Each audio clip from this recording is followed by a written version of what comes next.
but I train my body to be the best animal it can be. And that involves, complete physical fitness, diet, sleep, interpersonal relationships. It involves everything that makes me the best, athlete or animal I can be.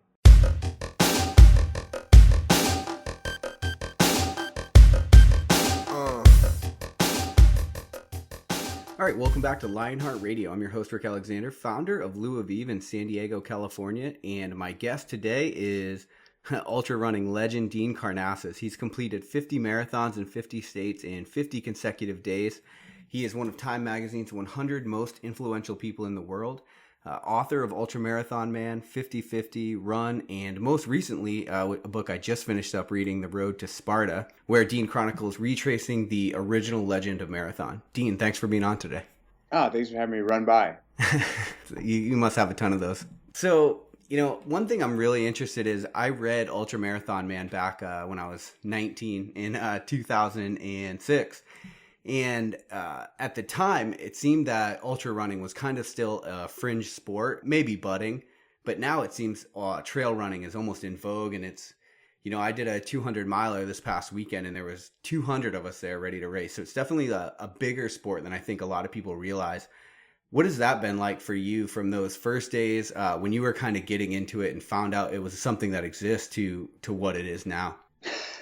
Well, I like the way you say, I did a 200 miler last weekend, and it just kind of rolled off your tongue as though it was nothing. And I think that's one thing that I've noticed is that we ultra runners have this kind of lingo that is, when third parties hear us, kind of scratch their head like, what did this guy just say? He ran, is he doing a 200 miler? What does that mean? I mean, sure. Most people don't like driving 200 miles. I don't like driving 200 miles, let alone running there. So the community of ultramarathoning has, like you said, has grown tremendously.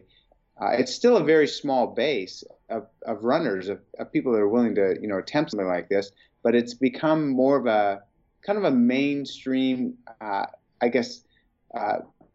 entity, a known entity, and more mainstream consciousness in the U.S. and especially in abroad. I've noticed Europe. Ultramarathon is really, really popular. Where have you found it to be the biggest? Is it still the biggest in the United States? No, I would say it's probably not the biggest in the United States. I mean, I just did a race in Portugal, of all places, and the scene in Portugal is amazing, the ultra running scene.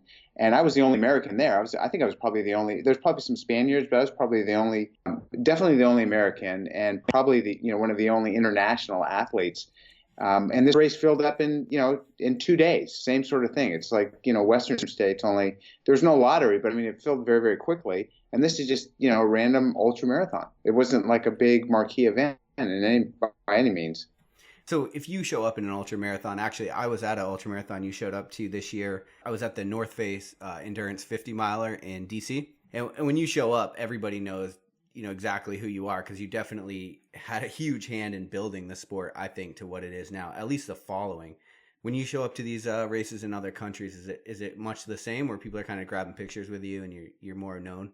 It's extraordinary. And I think it's because of my books. I mean, my books are in print in, I think, 19 or 20 languages now. So people, Ultramarathon Man is a very intimate book. As you know, I tried to write from my heart. And I think it just appealed to a lot of people because it was, you probably could relate to it firsthand, because a lot of the emotions I wrote about, you've experienced yourself. I mean, we're kind of like-minded, right? We're kind of kindred spirits in our beliefs, our philosophies, the way we like to push our bodies. And even if you don't speak English, when you read about this in a different language, there's a band of brothers and sisters just like us out there, and they relate. So yeah, when I show up at an ultramarathon, I mean, I don't speak Portuguese, but I'm surrounded by Portuguese, all, and they're very physical there. They're all wanting to hug me and, thank me. And it's the same way when I go to Australia, when I go to some Asian countries. It's really wild how I have this incredible following in certain countries. And I think it's just because there's a lot of like-minded people that have read my books. Yeah, it's interesting because when I first read Ultramarathon Man, I wasn't a runner. And in fact, I don't think I ran one time for fun outside of, being forced to for lacrosse or football or whatever.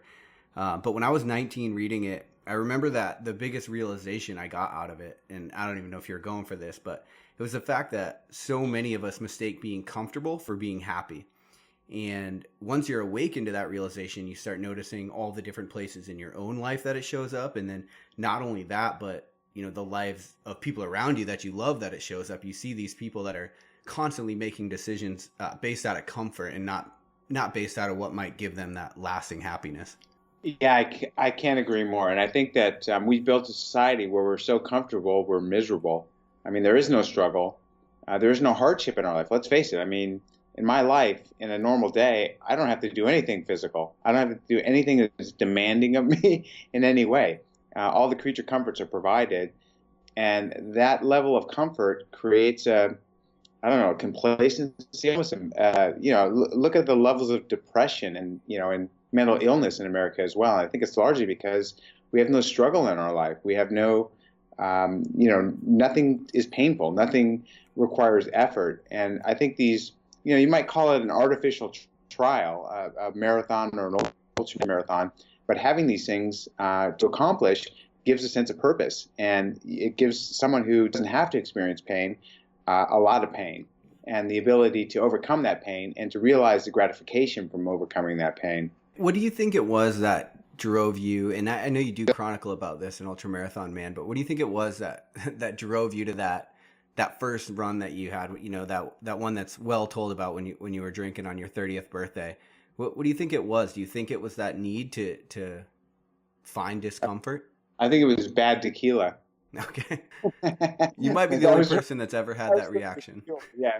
I think for those listeners who haven't read my book, I basically walked out of a bar drunk on my 30th birthday and decided I was going to run 30 miles because I hated my life.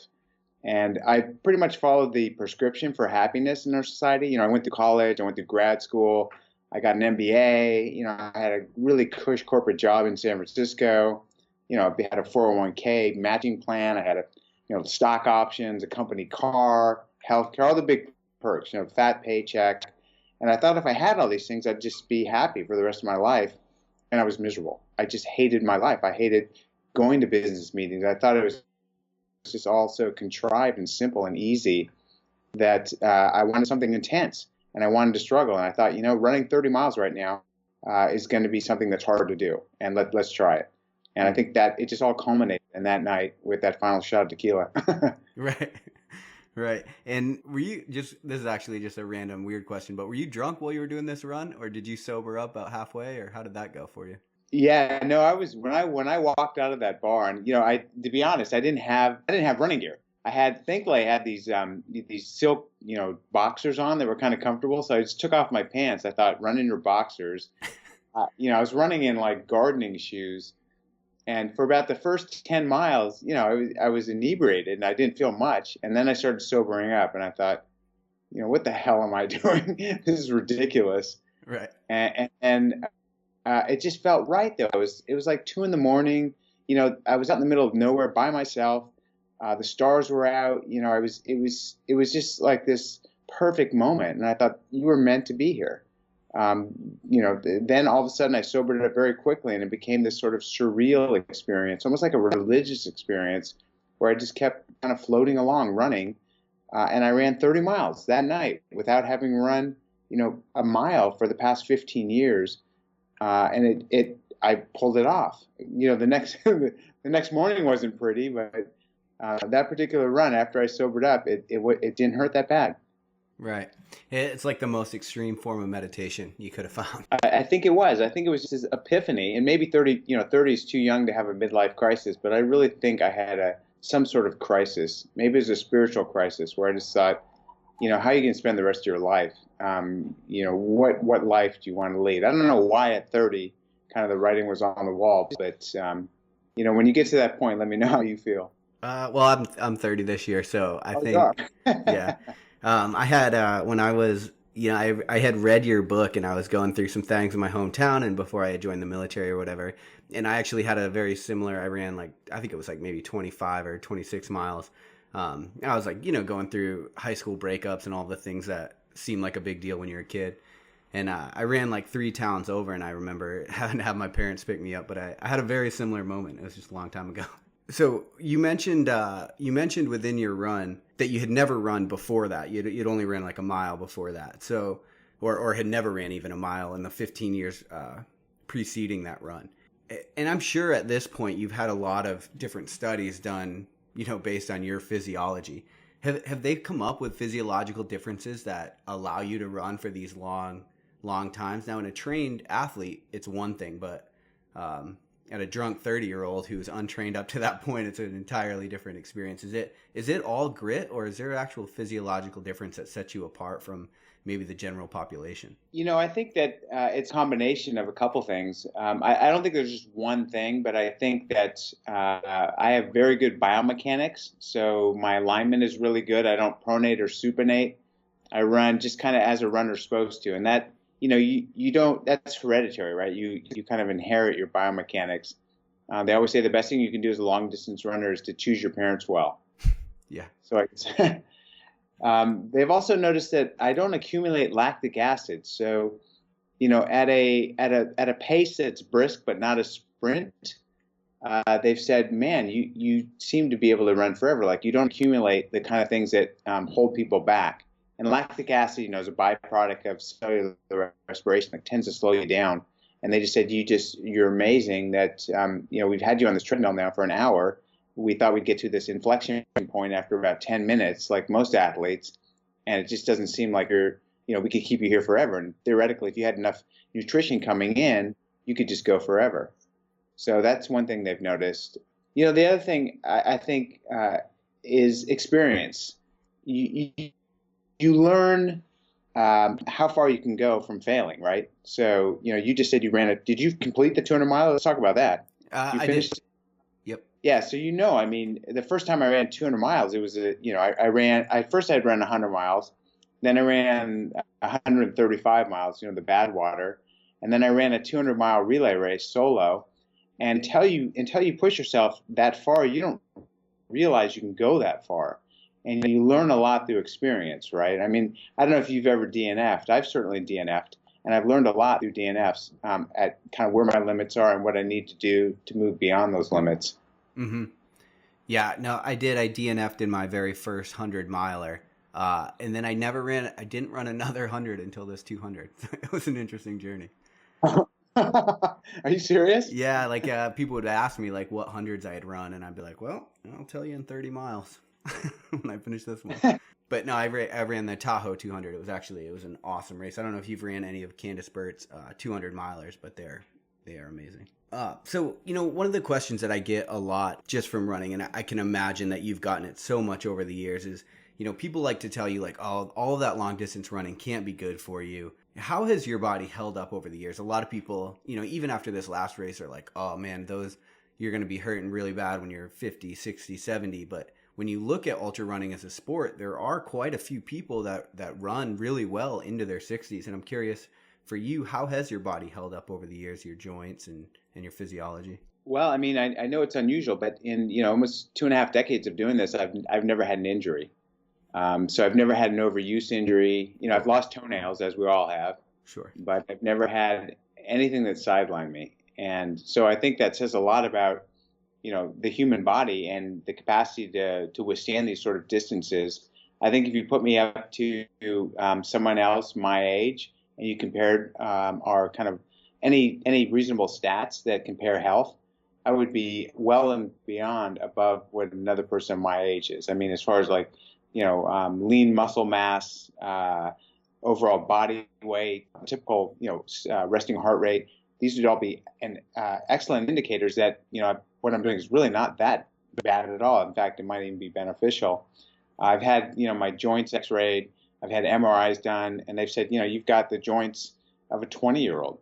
So I really don't think that running is deleterious, especially if you, I do a lot of cross training, as I know you do. I'm a big proponent of HIIT training.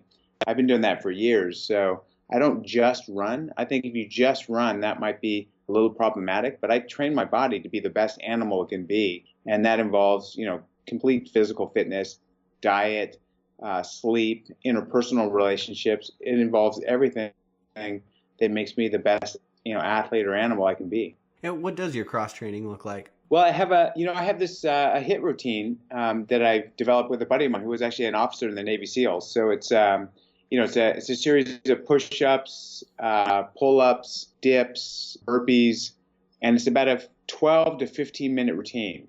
It's pretty intense, and I probably cycle through 5 or 6 of those throughout the course of the day. So I do all my writing, all my corresponding, all my interviewing. Like I notice you're sitting down right now. I'm standing up as I'm interviewing. So I never ever sit down. I think sitting's toxic. And I do this HIIT training as well as my running. So sometimes I run. I do the hard easy sort of thing when I run. I never do the same run twice, and I typically do something pretty big and then something a little bit more muted the next day, and kind of cycle that way versus doing the same thing every single day.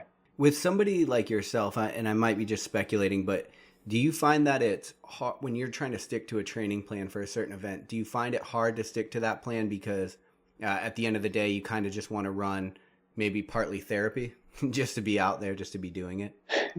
Well, I've got to be honest. I unfortunately I don't have consistent training blocks like I would like because of my travel schedule. I mean, I'm on the road constantly now and internationally as well. So I'm more of an opportunistic sort of trainer where if I've got, an hour, 2 hours, I'm going to kill myself in that amount of time to get in the workout I need to get out or get in. So I really don't have these big blocks of time where I can actually focus on training.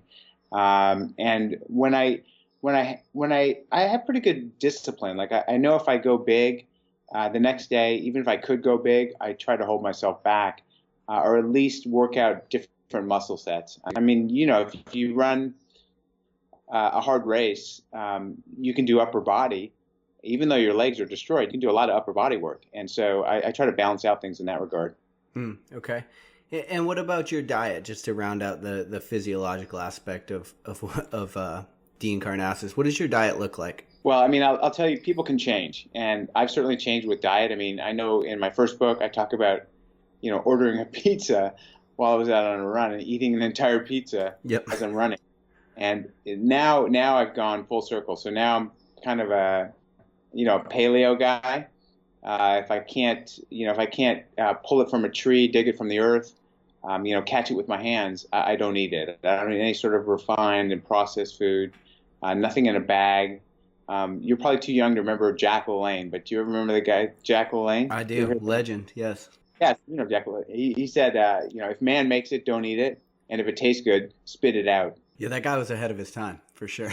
He was something else, yeah. When you talk about your stride being so on point and that being some of the reason, you run like humans were meant to run, do you ascribe to the philosophy that of the minimalist shoe of trying like maybe the zero drop technology to force your gait to be better?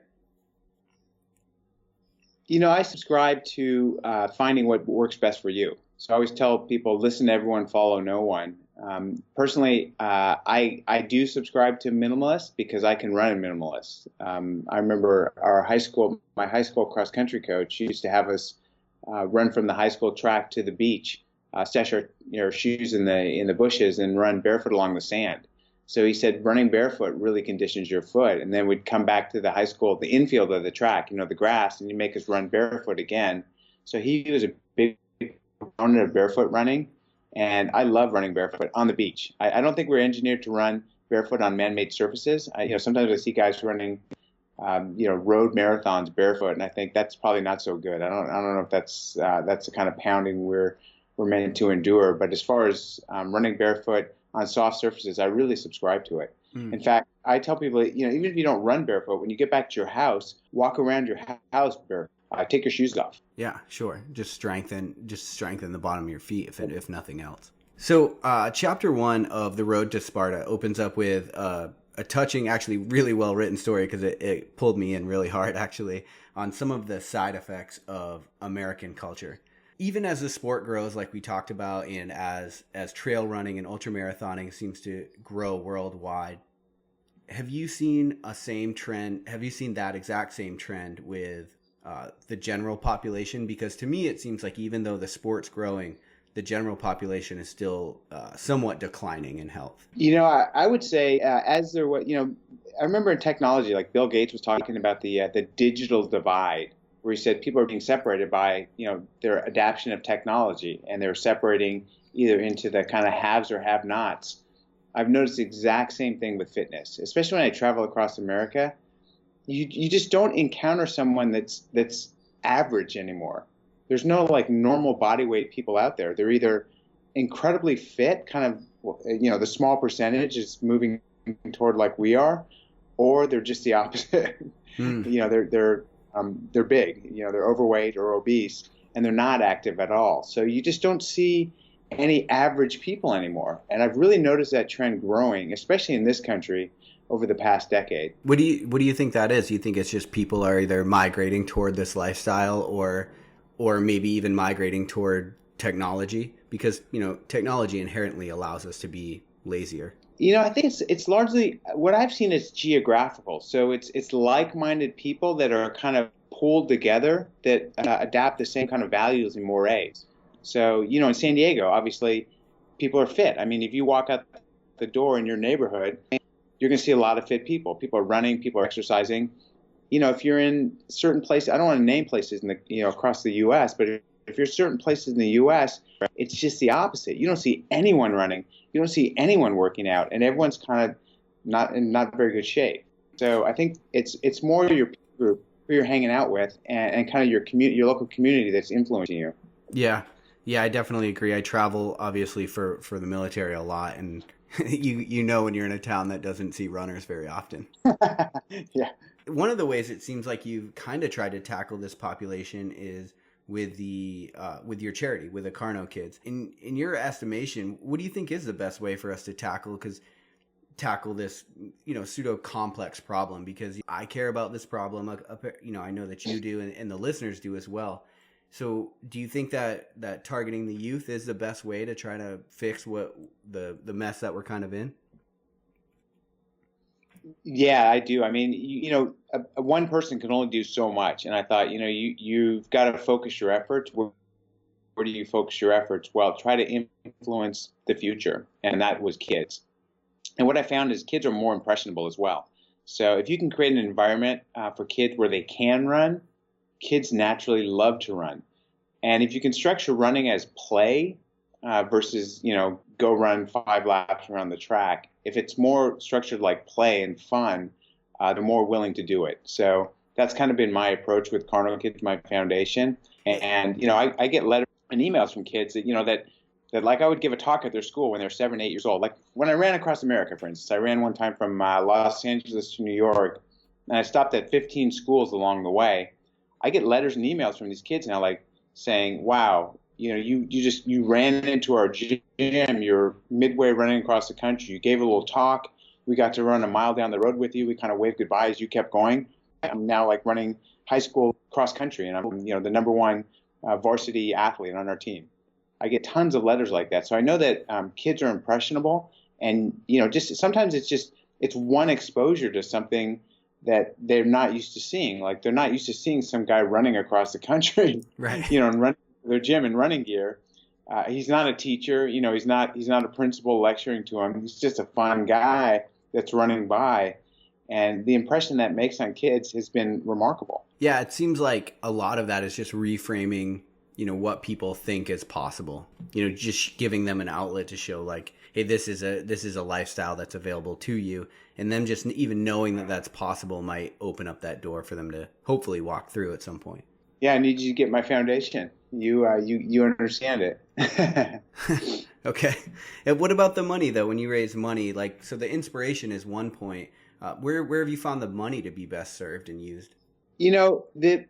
The Karno Kids, we basically are what they call a pass-through organization. So I just am the front man to solicit funding, and then I vet organizations that have actual programs that they implement. Like there's one called Girls on the Run that's a fantastic national running program.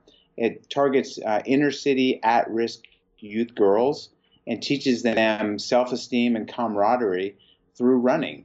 And the program is remarkable. I used to serve on the board. I've been to a number of the events. They call them lollipop runs, which is the final culmination. They run a 5K after a 10-week training program. And a lot of these girls are crying it's such an emotional thing for them to actually complete something. So a lot of them come from broken homes, and they've never seen their parents ever accomplish anything. These girls, dedicate 10 weeks of their life to training, and they finish a 5K, and they get a medal around their neck. And it just shows them with, with sacrifice and commitment and dedication, you can reach a finish line. So Girls on the Run is one of the beneficiary organizations we support, and that's a really good one. That's really cool. Now, you mentioned just beforehand running across America and running into schools. What is it that pushes you to come up and try these new challenges? Like, from the 50-50 to the latest challenge with the Road to Sparta. What is it that kind of pushes you to do these things? Well, I love competing. I love competition. I love, like I said, I did a 100-mile last weekend. Not a 200-mile like you, but I did a 100-miler. So I love jumping in competitions. But I think that I also like structuring these own as well. And these are more like adventures, if you will. Running 50 marathons in 50 states in 50 days. It was an incredible adventure. It was a great road trip. I took my family along. I got to run, running across America. I wanted to see America, and I thought, what better way to see America than 7 miles an hour? So it was just more of an experience than a hard and fast race. And I really love adventure, and I love exploring and traveling. And I just try to combine all of those elements into these physical quests, and that's kind of how I come up with the things that I come up with. I don't ever say, like, how am I going to one up this last one? I just say, what would be the coolest adventure in the world? Dream it up and then go do it. I remember at one point you were talking about running, I think it was across the Pacific Ocean. Is that still a thing? Okay, let me tell you about that, Rick. So okay. I had run in this thing. It's called a hydrobronc, and it was like an inflatable hamster wheel. And it was designed by this inventor that if someone had broken through the ice on a frozen lake, you could get in this thing and reel out, kind of roll it out to them. And if the ice broke underneath you, you just float over the top and keep going.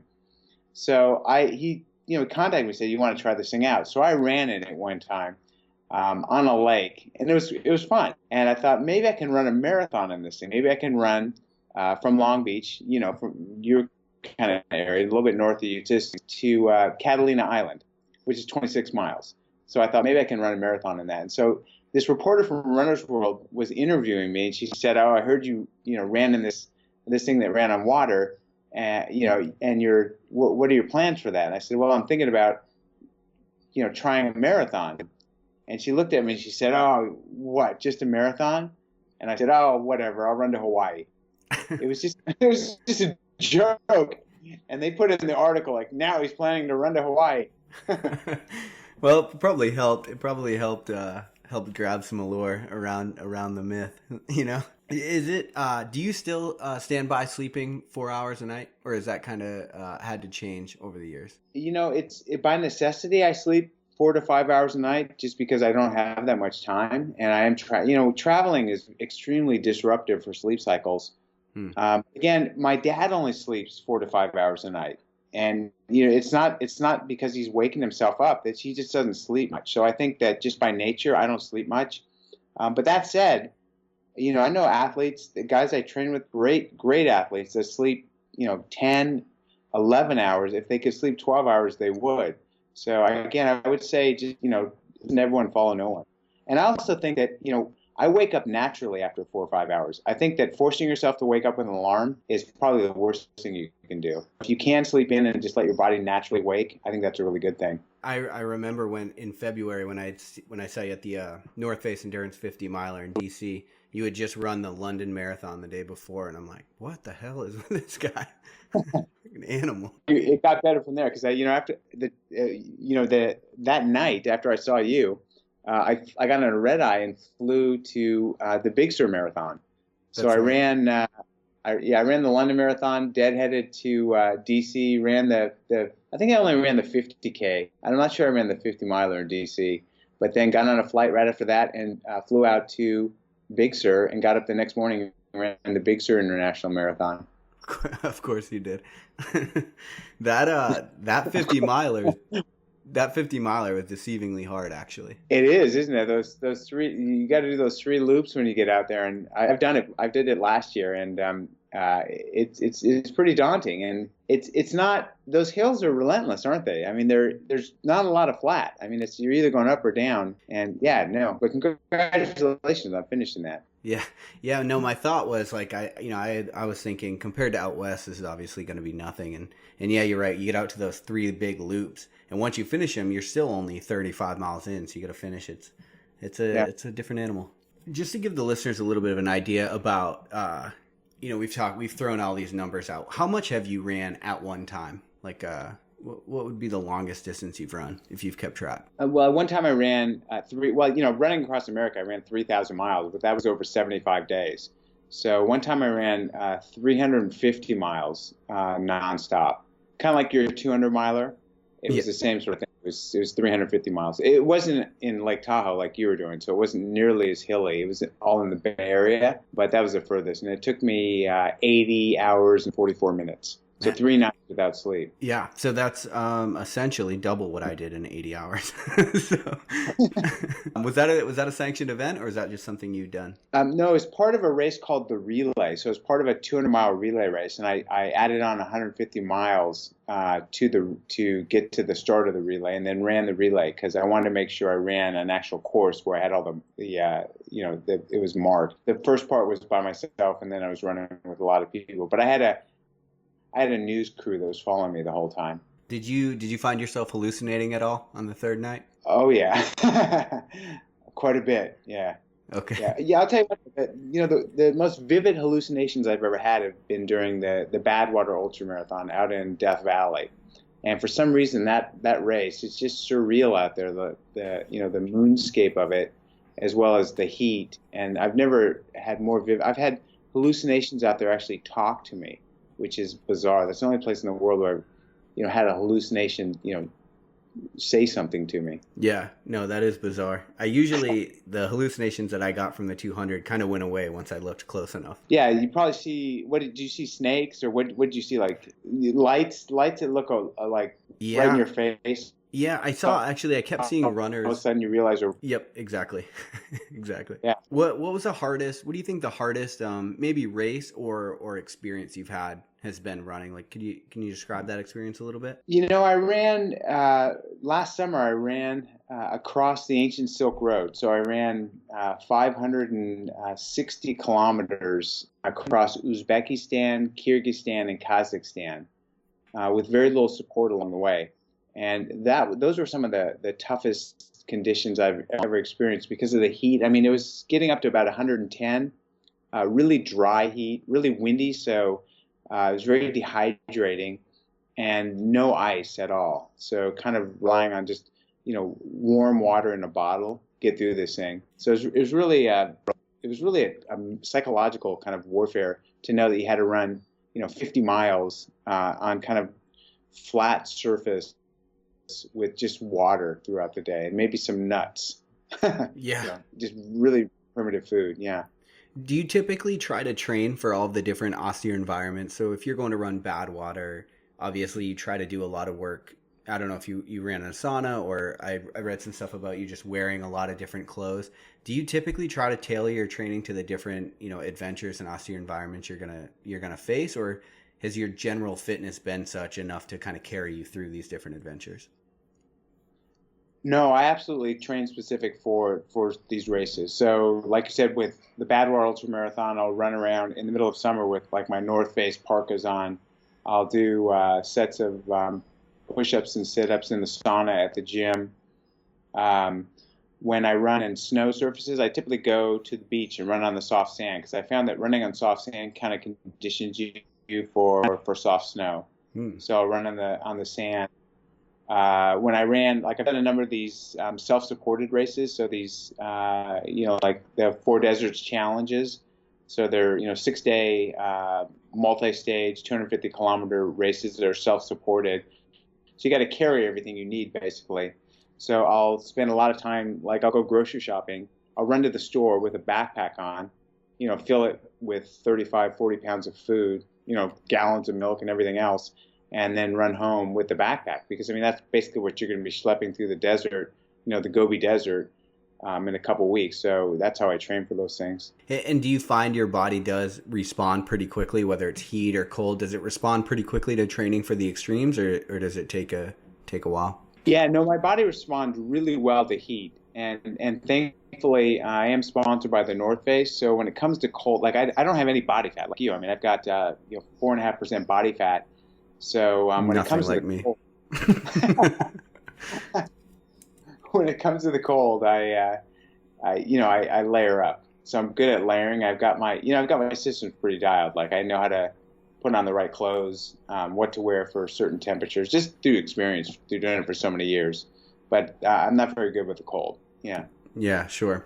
Yeah, self-supported race, that's something I haven't even delved into, and it seems like a whole other animal because I rely so much on those aid stations. Yeah, you seem like a natural for self-supported though, but you're right. Part of the challenge of that is you're eating freeze-dried food for 6 days. So, you're just eating crappy food, and you can carry, I mean, you can bring whatever you want, but you got to carry it. So, the lighter the better. So you're just relying on, 2,000, you probably have to rely on about 2,500 to 3,000 calories a day, the bare minimum, just to kind of stay in homeostasis to get you through the next day. Because the more stuff you have in your pack, the heavier it is. And so it's kind of tactical in that regard. I think you'd enjoy it just with your background. And the water, do you have to carry enough water as well? That seems like the hard part.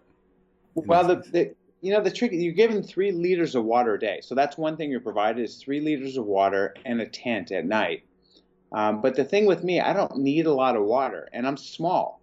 I was feeling bad for the bigger guys that sweat a lot, because I'm thinking, I can get by just fine on this. For them, they're going to be in a constant state of dehydration. So it favors, the slighter runner, the smaller runner. Sure. Have those efficiencies just developed in you kind of over the years through your because of just putting on so many miles and training those efficiencies, or have you always kind of been that way? No, I think it's hereditary. I think that I'm very vascular. I'm from the southern Mediterranean. I'm 100% Greek, and it's amazing. I train with guys that are elite ultramarathoners, and they're drenched in sweat, and they're like, you don't sweat. I just don't sweat. I don't know what it is. Just an animal. What do you want your legacy to be when people read your books and they hear this interview or come across you in an article? What do you want people to leave with? What do you want people to think about when they think about Dean Karnazes? I think, man, that's a good question. I think that they just think that, he was just a guy who lived the life the way he wanted to, on his own terms. Like he just did whatever he wanted to do. He kind of followed his own path. I mean, let's face it, I could have been a business guy. I probably would have been, way more successful than I am as an ultramarathoner. But I chose to follow my heart, to be true to my own self. So I think that's kind of the thing I would hope people would say is, and I think from reading my books, I've just given people permission to follow their dreams. Like, hey, this guy's doing it, I can do it as well. So if I can inspire one person to kind of follow their own course through life versus kind of going with others prescribed, that's fine with me. Yeah.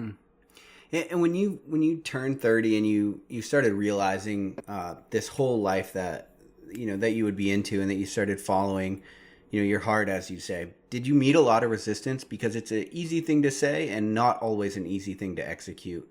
So when you were trying to build this life for yourself, did you meet a lot of resistance?